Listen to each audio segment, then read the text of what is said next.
Morning, everybody. I have my coffee. I haven't taken my first sip yet. I'm saving it because I'm going on the reference desk at 9. And I just cherish having the full cup for when I have to sit there for 2 hours. It is a very dreary morning here in Western New York. It's like rainy and windy, and I had to stop at the drive-through ATM this morning, and it was super unpleasant because the rain was like blowing in my car, despite the fact that I was underneath an awning. So it's just one of those kind of mornings. And I was thinking as I drove in about what I wanted to talk to you all about today. And I had a couple of ideas.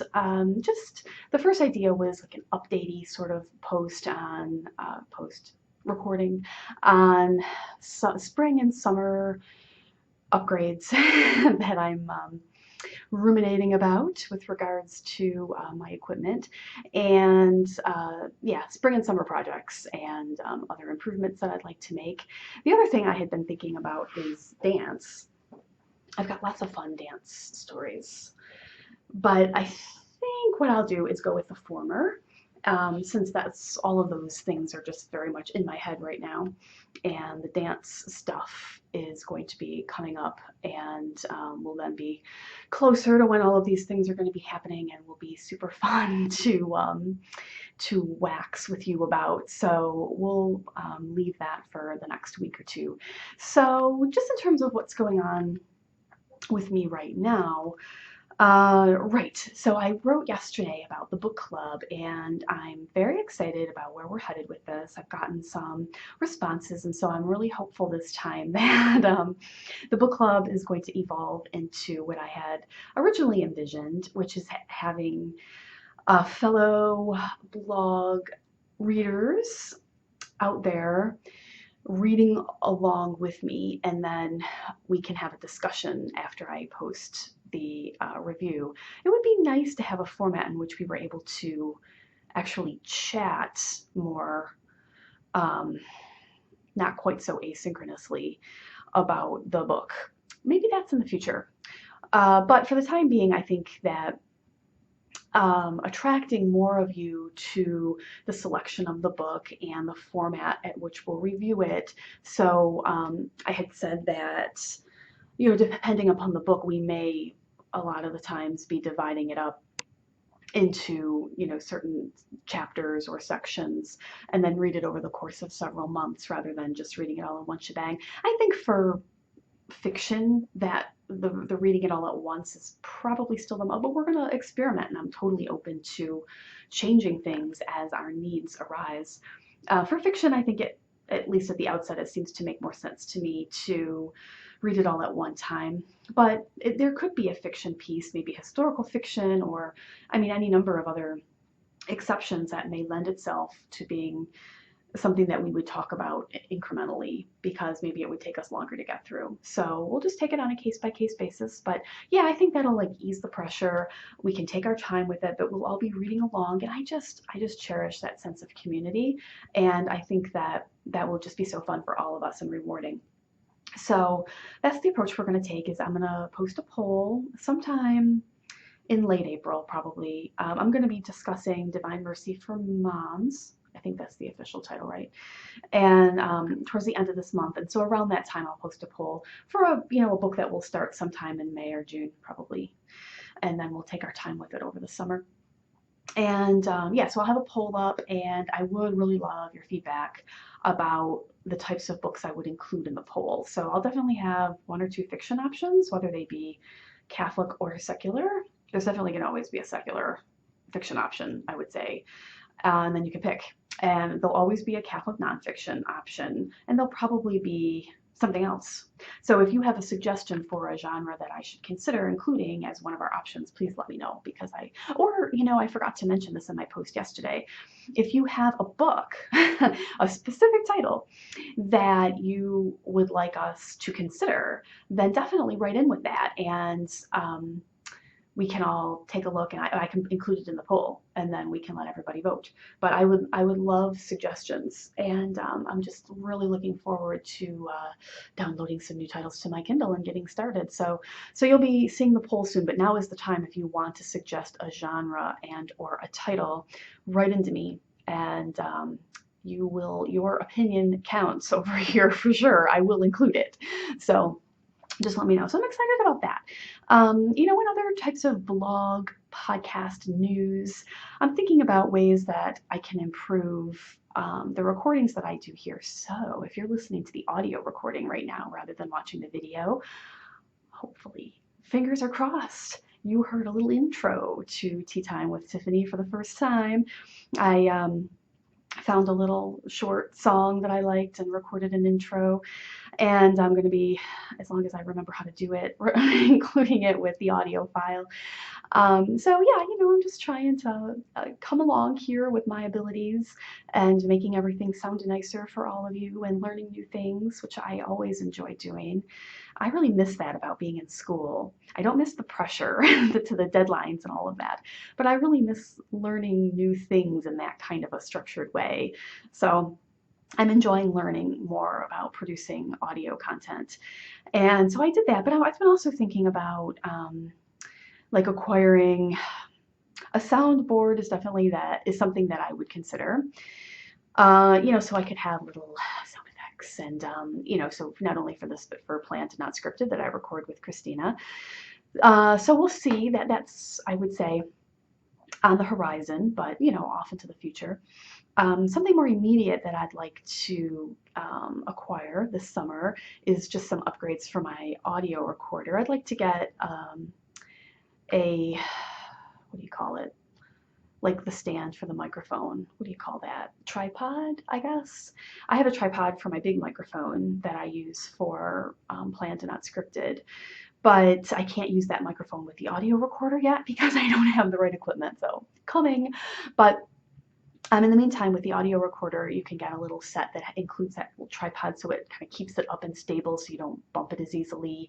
It's closer to your mouth, and also has a windscreen and a couple of other small things. I'd like to get that so that the audio recorder does a better job for these every week. So if you have any suggestions, if you're a tech savvy kind of a person, and you have suggestions for how I can improve my audio, let me know, because I definitely cherish that. Everything that I am doing in this realm with the video and the audio is new to me. And as much as I love learning new things, I don't want the learning curve to be super long, because I'm cognizant of the fact that you want to not have all of these mistakes in your ear as you're listening. So if you know more than I do, which is pretty likely that is the case, then let me know if you have some suggestions for audio stuff. I would love to hear it. But I am just I'm feeling good. I was thinking this morning about the fact that this is April, and I believe, I'd have to go back and verify, but I believe this is about a year from when I recorded my first video only Tea Time. It was sometime in April. Pretty sure it was April or possibly May, but it's closing in on a year at any point, at any rate, and that's really exciting. That's a nice milestone. This is, I believe, number 43, this Tea Time, and we're kind of getting close to 50. That's a small milestone, to be sure, but just given the fact that this was also new to me, I'm excited about that. So, I did it again. I forgot to turn on. We're getting there, peeps. I promise. We're getting there. Sorry, notification noises. So, yeah, so I'm going to try to be improving things coming up here this summer with that, both video and audio. And I have some other ideas coming up here for the summer. I'm not revealing them just yet, so I'm teasing it, but I have a couple of ideas. One involves an audio project, and one involves just a blog writing project that I'm extremely excited about, that are going to be summer launch endeavors. So keep your eyes and ears peeled. I'm sure I will be sharing more details likely in May. I think in May. This April is just, it's very busy. I'll get into that more in a moment. But I'm excited. I'm really excited. And summer is a good time to tackle new ambitious things because I do have a little bit more time.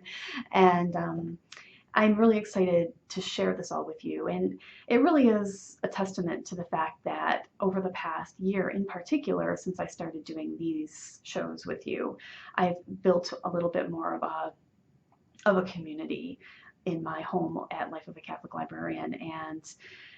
And therefore I'm more willing to try new things because I know that you will all be good sports and come along with me for the ride, and I appreciate it. And so hopefully you're going to enjoy the ideas and participate, and we can be all in this together. So more to come. More to come on that. But in terms of other things going on with me right now, teaching is consuming a lot of my work time, and preparation and grading and all of that associated with it. And it's at the same time, I'm sure other teachers can relate to this very much. It is at the exact same time very rewarding and very frustrating. um, yeah, I really noticed. I really noticed the frustration more this semester. Every semester is different. You always have a different group of students, and I really genuinely like my students. But it's a different dynamic every single semester. And so this semester, yeah, we've got some students that have just disappeared off the face of the earth. We hope they're okay, but we haven't seen them. And it makes it hard for a university of the size that I work at, which is large. I have a class of 25 students, and that's a really small seminar class here. And so it's frustrating when they don't put forth any effort, because that really impacts their grade in a class like this. It's not like a big lecture hall, gigantic class where if you're book smart, you're able to really learn quickly from just reading the material on your own. You can still do pretty well in a class like that because the teacher doesn't know if you're there or not, and you don't really have to participate in anything in the classroom setting. But for a class like this, you really do. It's really the only way we can gauge how they're doing, and that's what this type of class is designed for, is for small group interaction and engagement. So it makes it hard. And then, towards the end of the semester, students start to realize that they may not do very well as a result. And so then you start getting the emails about, just all of these time consuming queries about how they can catch up and what can they do, what do they need to do. And, it's certainly a frustrating thing because they're adults, and so, the best thing that you can do is read the syllabus. Everything is in there, and so many of them don't do that. I find this quite baffling, to be honest. But of course, there are many of them that are wonderfully responsible students and follow along with exactly what they're supposed to be doing, and I appreciate them very much. But there's always these issues that creep up at this point of the semester. So I'm dealing with a lot of that. I've got a lot of grading to do today, and I'm feeling a little beleaguered. So I'm just, hanging in. April is very busy with all of this. Starting in May, our semester wraps up in early May, and then it's going to ease until the fall, when it's going to be quite terrifying because everything's changing in the fall. The curriculum is changing here, and my role as a teaching librarian is going to become much more intense. We're going to have to see how this goes, but I shouldn't even say maybe, I know I'm going to be teaching for between 5 to 7 weeks out of the semester. So a semester is, I guess, about 15 weeks, 14, 15 weeks. For about half of that, hopefully a little bit less than half, we'll have to see how it shakes out, but I'll be teaching 13-ish classes a week, a work week. That's a lot for the college. I know that K through 12 teachers do that all the time. And you're wonderful. I mean, that's a big undertaking. At the college level, that's very unheard of. The full-time faculty here do not teach that much. So we're going to be responsible for this very intense slice of the new communication literacy class that's going to be offered here. And so we'll see how it goes, but it's going to be a lot of teaching. Everything will be done ahead of time. We're going to be working on that over the summer, but it's going to be a lot. It's going to be intense. So, I don't know what that's going to mean in terms of, my daily life here and how much I'm going to be able to blog during those weeks. I'm not going to worry about that. It's all going to be okay. It'll all shake out. We're going to see how it goes, but it'll be new. Change is hard. Change is hard for me. I don't know about you, but it's hard for me. So we'll figure it out, though. I'm never bored, that's for sure. And I love the women that I work with. We're going to be hiring some new teaching librarians, which I'm very excited about. And so we'll have some new people on our team. And we're all very happy about that. So hopefully it's going to be something that's going to be really enjoyable and a new and exciting adventure with great people, for sure. So that's kind of where I'm at. I'm off to the reference desk where I have my grading waiting for me if it's quiet. So that's what I'm going to be working on. I hope that you're doing well. You will be getting a new Planned Not Scripted very soon. That's coming, so that's exciting. Definitely within the week. Yeah, unless something very unexpected happens. So you'll be seeing that. I have a Catholic Mom piece coming out on Monday, so you'll be seeing info about that. So lots of good stuff coming about. I'd love to hear what's going on with you. If you have any ideas for me, text stuff, audio stuff, book stuff, just want to tell me what's going on in your life and how your April is going, I would love to hear about it, how your Easter season is going. So write in, and until then, I will look forward to chatting with you again next week. See you then. Bye.